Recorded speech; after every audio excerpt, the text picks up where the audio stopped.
British Prime Minister Rishi Sunak has called a snap election for July 4. Wednesday's announcement on the steps of 10 Downing Street hasn't come without some unease from his own colleagues. The Conservatives have been trailing in the polls since 2022, but there are hopes that declining inflation and an improving economy may be enough to secure a victory. For more on this, I'm joined by Politics and International Relations lecturer at the Australian National University, Dr. Charles Miller.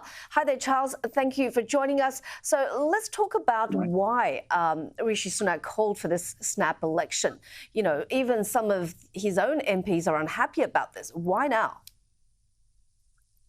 Well, I mean, it does seem somewhat surprising, I must say. But, I mean, there's a couple of points that need to be borne in mind. First of all, it's not obvious that holding out to the very last minute is going to make things necessarily very much better for the Conservatives. There's nothing on the horizon that's actually really plausibly likely to make the Labour Party trip up.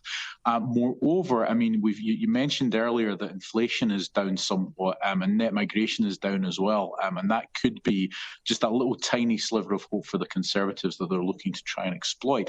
Another point which has been raised by some commentators is the possibility the IMF have noted a black hole in Britain's finances. Now, one of the things that the Conservatives were hoping to be able to do was to be able to cut taxes and national insurance going into the election to give themselves the best possible chance that they can have. And if this has happened, if Britain is not able to do that, then that basically puts a hole in the plan for them to hold an election later. And there's the Trump factor too. So if, as seems quite likely, Donald Trump becomes president of the United States in November, the British people are going to most likely look for a government that is going to stand up to Donald Trump, and that's not likely to be the Conservatives. That's much more likely to be Labour. So for all these reasons, I think this is why he's decided to call it at this point. What about the football factor? You know, the UEFA Championships, which some commentators have pointed out. Well, I mean, look, you know, it's true that, you know, if Scotland were to win the European Championships this summer, that it would boost the Conservative Party's prospects in the forthcoming elections in Scotland. But I don't think that's very likely. But no, seriously, I mean, I think England would be the more likely of the home nations to win.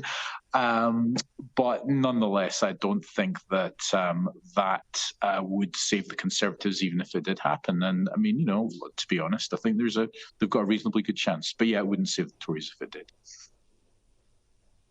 So right now, all the bookies would be pointing towards a Labour win and a Starmer for new PM. What does that mean for the UK?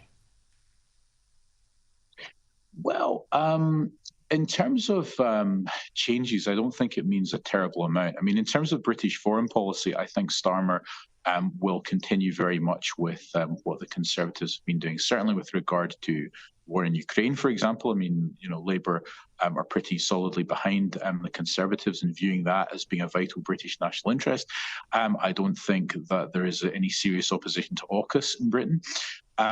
So in terms of those things, I don't think it will lead to much of a change. I think if, you know, in his ideal world, Keir Starmer would like to rejoin the European Union. I don't think there's any question about that. But he realises that politically that's just not feasible, certainly not in his first term. So although we may see certain moves to try and bring Britain closer to the EU, to try and to rebuild some of the bridges that have been burned over the term of the Conservative government. Again, I don't think we'll see anything radical in that area. I mean, Keir Starmer's entire kind of shtick is basically to present himself as being sort of moderate, electable, not to give the Conservatives too many avenues of attack. And so as a result of this, it's quite likely that he is, that in government, we're not going to see that many changes. And this morning we had our reporter in the UK say that, you know, people want a return to dull and boring. Is that how you read it? Well, that's right. I mean, certainly Rishi Sunak has tried his best to provide such a return, and in that sense, he's done a fairly good job. But yes, I mean, you know, the British public have had Boris Johnson, they've had Liz Truss, they've had a lot of turbulence, a lot of what you might call clownishness, and I think that Rishi Sunak's elevation to the premiership itself was a desire for a return to boring, if you like. And Keir Starmer is continuing this. Yeah.